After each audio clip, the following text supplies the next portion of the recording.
Naging maugong na ang pangalan ni Police General Nicolas Torre III bago pa naging PNP Chief. You are under arrest for obstruction of justice, 1829, sir. Let's go. Okay. Bosa, please. Bosa.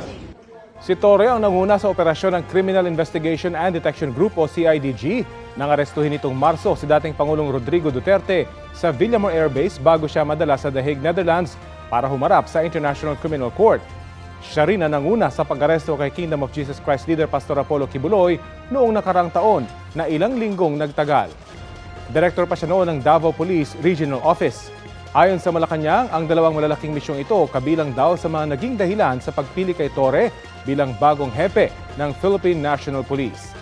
Naging hepe si Torre ng Quezon City Police District hanggang magbitiw siya sa pwesto.